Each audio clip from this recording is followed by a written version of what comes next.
선무회자 스님과 마음으로 찾아가는 108산사 영상순례. 오늘은 전라북도 부안군 국립공원 변산반도 내에 있는 그 능가산 내소사입니다. 그 변산반도는 그 자체가 국립공원이니 채석강과 함께 명승지 중에 명승지로 꼽히는 곳입니다. 능가산 아래 자리 잡은 내소사로 들어가는 전나무 숲길은 오대산 월장사의 전나무 숲길과 함께 아름답기로 유명합니다.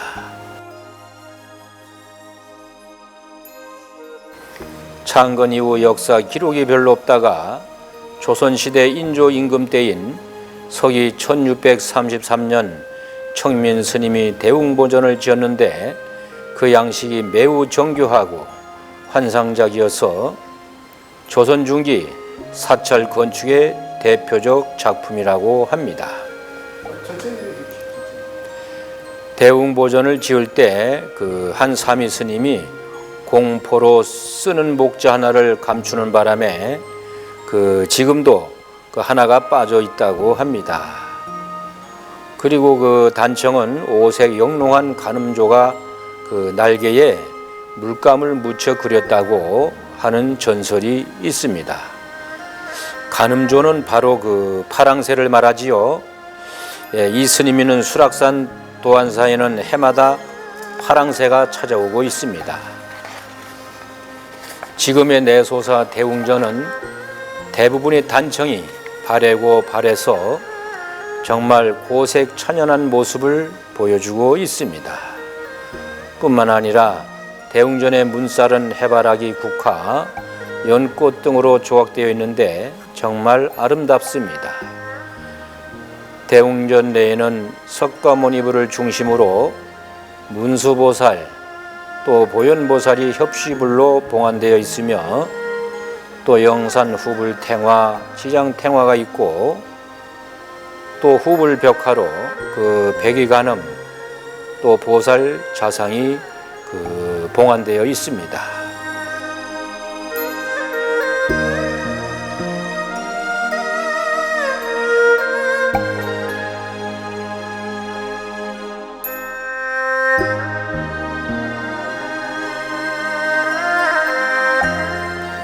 보물 277호인 고려시대 동정이 또 있습니다. 그리고 내소사에는 승방인 설선당, 또 백운당을 비롯해 적적당, 또 요요당, 명명당 등의 특이한 이름의 전각들이 있습니다. 절에서 뒤편 산 꼭대기로 올라가다 보면 그 앞이 툭 트인 청년암이 나옵니다. 이곳에서 보는 서해 곰소만의 푸른 바다 절경과 절에서 들려오는 저녁 종소리는 신비로운 감정을 자아내게 합니다.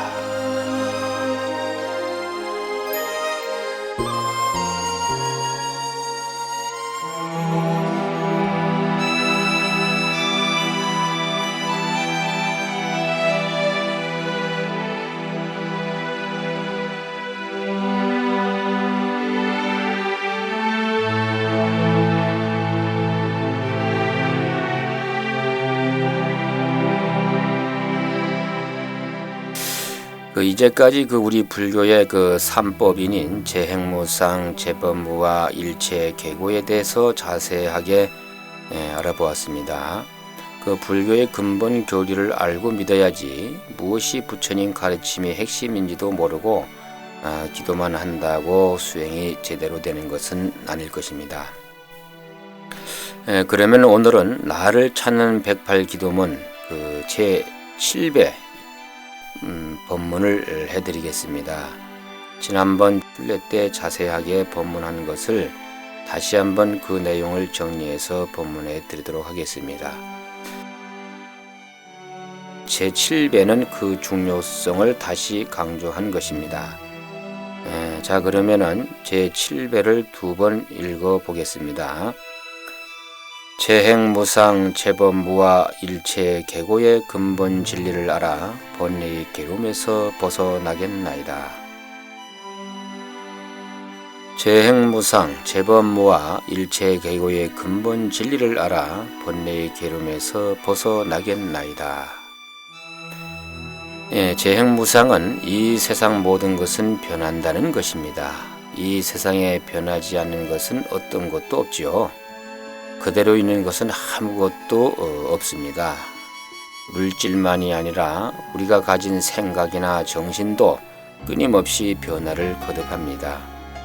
우리가 보통 이야기할 때 인생은 참 무상하다, 또 세월이 참 무상하다라고 부정적으로 이야기를 하곤 합니다. 이 무상하기 때문에 괴로운 사람도 있고 또 무상하기 때문에 잘 살아가는 사람도 있습니다. 만약에 나에게 다가온 괴로움이 변하지 않고 언제나 그대로 있다면 그 사람은 살지 못할 것입니다.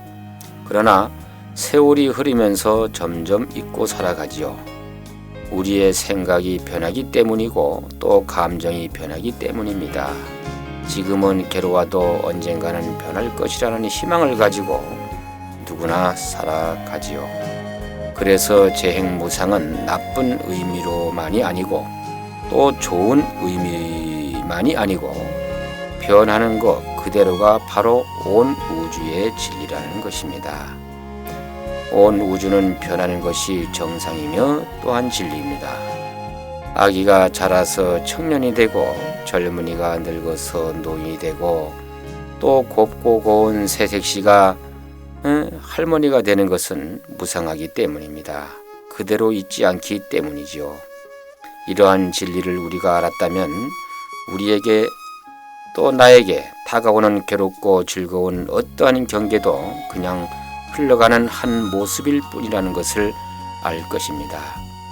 마치 거울 앞에 수없이 많은 물건들이 지나가지만 거울은 언제나 깨끗한 그 모습 그대로입니다. 추한 것이 지나갔다고 해서 거울이 더러워지거나 하지 않습니다. 또한 물들지 않는다는 것입니다. 재행무상은 바로 내 앞에 세상 모든 것들이 변하는 것을 우연히 지켜보는 것입니다. 좀 더 수행이 되면 나 자신이 변하는 것을 볼 수 있습니다. 세상 만사가 다 변하는데 내 사랑만은 변하지 말기를, 또 내 남편만은 변하지 않기를, 또 내 친구만은 변하지 않기를 우리들은 생각합니다. 이런 것들이 변할 때 우리는 심히 마음의 고통을 느끼고 괴로워하곤 하지요. 그러나 불법을 공부한 우리 수행이 된 사람들은 그래, 이 세상에 변하지 않은 것은 없어. 내 몸으로 낳은 내 아이도 변하는데 변하는 게 정상이지. 이렇게 하면서 인생을 관조하듯이 살면 나에게 오는 괴로움은 한결 줄어들겠죠. 이게 바로 재행무상입니다. 그 아함경에 불을 놓아 초목을 태우면 모두 없어지는 것처럼 만일 무상하다는 생각을 딱 끼면 일체의 번뇌를 끊을 수 있다고 하여 불이 모든 초목을 태워 사라지게 할 수 있는 것처럼 재행무상을 알면 욕망과 괴로움을 사라지게 한다고 하셨습니다.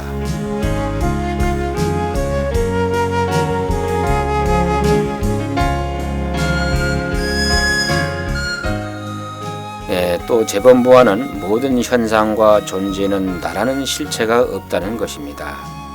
인생살이의 이런저런 일로 고민과 괴로움에 찌든 내가 있는데 어찌해서 내가 없다고 하는가, 이렇게 이제 하고 생각하시는 분들이 대부분일 것입니다.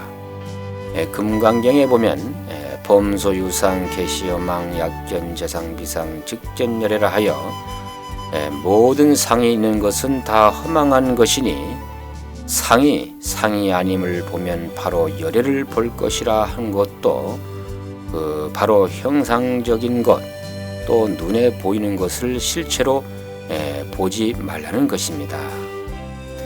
우리는 이렇게 이름이 있고 모양이 있는 이 몸뚱이를 보고 나라고 합니다. 그러면 여기 있는 나는 내가 아니라면 귀신이란 말인가? 뭐란 말인가 하시겠죠? 그러나 이런 나는 진정한 내가 아닙니다. 그러면 변하지 않는 나라는 것이 있는가?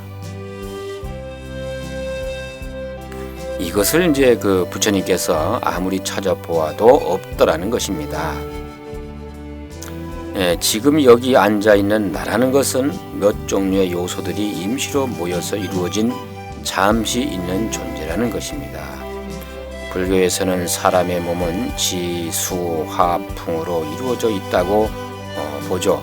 이런 것이 진정한 나라면 언제까지나 존재해야 함에도 죽으면 그냥 흙으로 돌아갑니다. 그러면 그때 나는 어디에 있습니까? 흙 속에 있습니까? 또 아니면 무덤 속에 있습니까? 아니면 또 허공에 있습니까?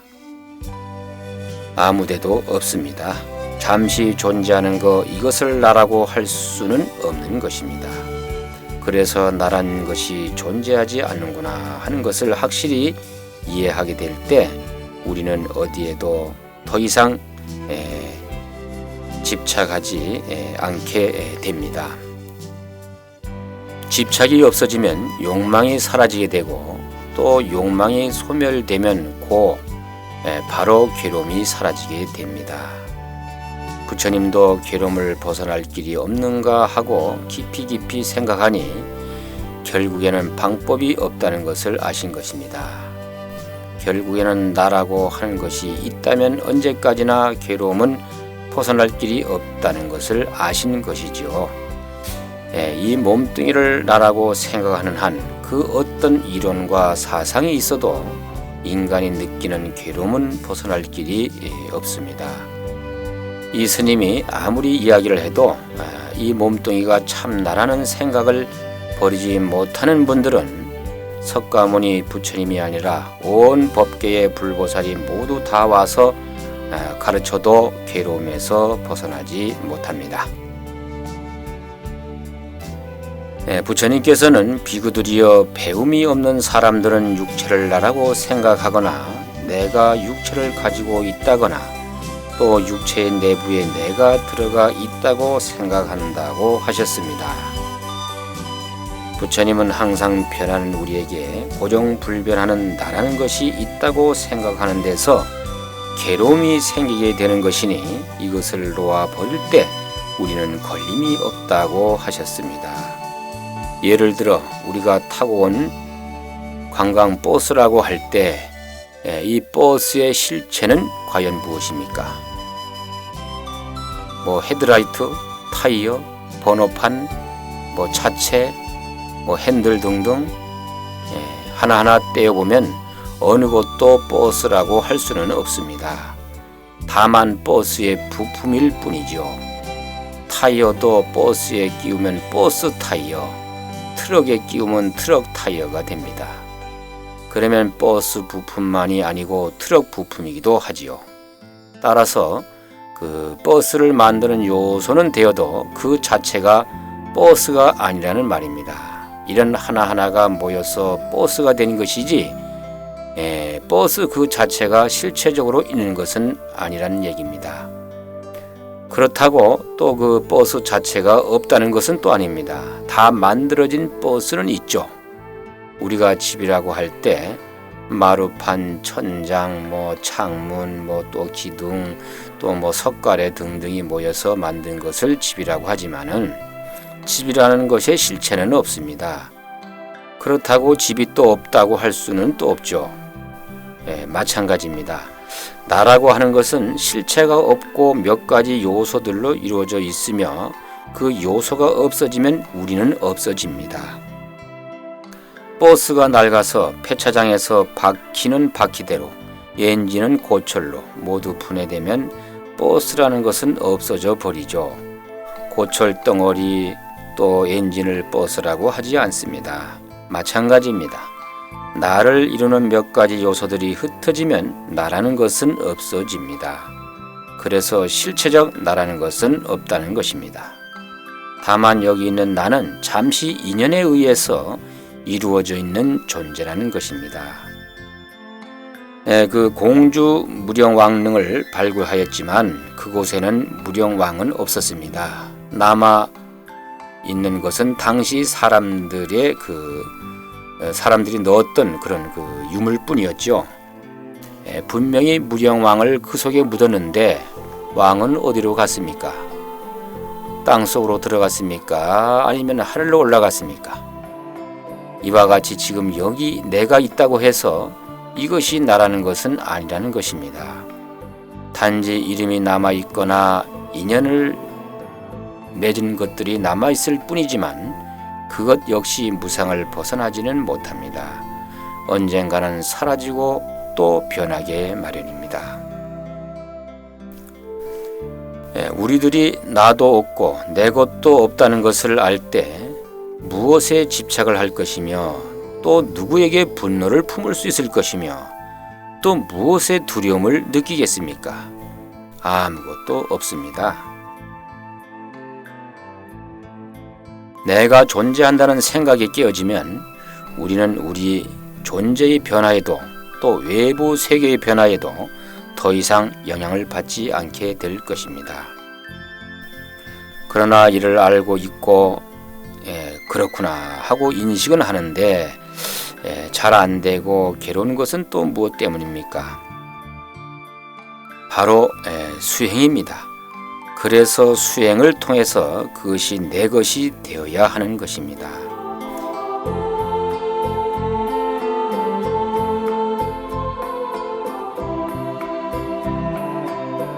일체 계고는 세상살이 자체가 괴로움 덩어리라는 것입니다. 생로병사 태어나고 또 늙고 또 병들고 죽는 것이 바로 괴로움이요. 또 사랑하는 사람과 헤어져야 하는 괴로움, 또 미워하는 사람과 만나게 되는 괴로움, 또 내가 가지고 싶은 것은 많은데 가지지 못하는 또 구부득고라는 그 괴로움이죠. 이렇게 아니 비설신 오온에서 오는 모든 것도 그 괴로움이 아닐 수 없습니다. 이것들을 이제 팔고라고 합니다. 이런 괴로움은 어디서 생기는가? 부처님께서는 욕망, 집착, 애착에서 생기고 또 집착과 애착, 욕망은 12연기서를 보면 진리에 대한 무지, 즉 밟지 못한 멍청한 상태 때문에 생긴다고 하셨습니다. 결국 진리를 보면 존재의 실상을 본다면 괴로움은 없어지겠죠. 부처님의 가르침은 처음과 끝이 모두 고와 고에서의 해탈이었습니다. 살생하지 않고 거짓말하지 않고 또 나와 남이 하나이고 대상과 내가 따로 있는 것이 아님을 알고 보시할 때 일체 선입견 없이 보시하고 이렇게 등등 이런 것들이 그대로 실천이 되고 그대로 또 행한다면 바로 부처님입니다. 뭘 길게 설명하고 자식할 것도 없지요. 부처님께서는 또 이 번뇌에서 해방이 되신 분이기 때문에 우리도 바로 이렇게 행하면 번뇌에서 벗어나게 되는 것입니다.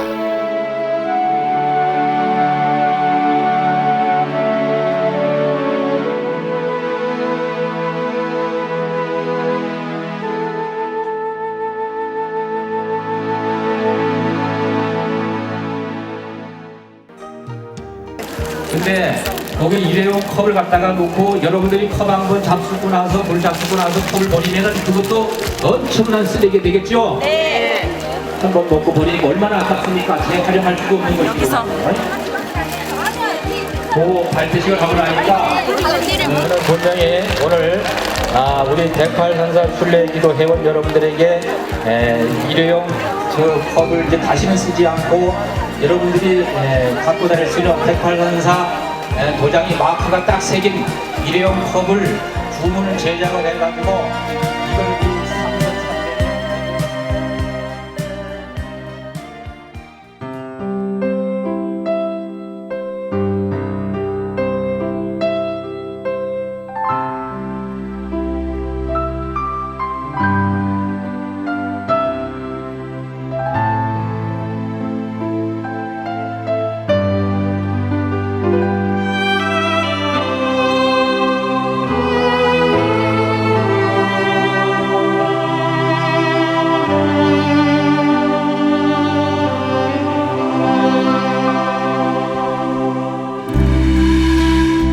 나를 버리는 만큼 사랑할 수 있습니다. 부부간에, 친구 사이에, 직장 동료 간에 자꾸 갈등이 일어나는 이유가 뭘까요? 내가 최고다. 내 생각이 다 맞다. 내가 제일 소중하다. 이런 것을 아만이라 합니다. 아만을 갖고 있으면 갈등이 끊어지지 않습니다. 나를 버리는 만큼 남이 들어올 공간이 생깁니다. 비어있는 그 공간을 우리는 사랑이라 부릅니다.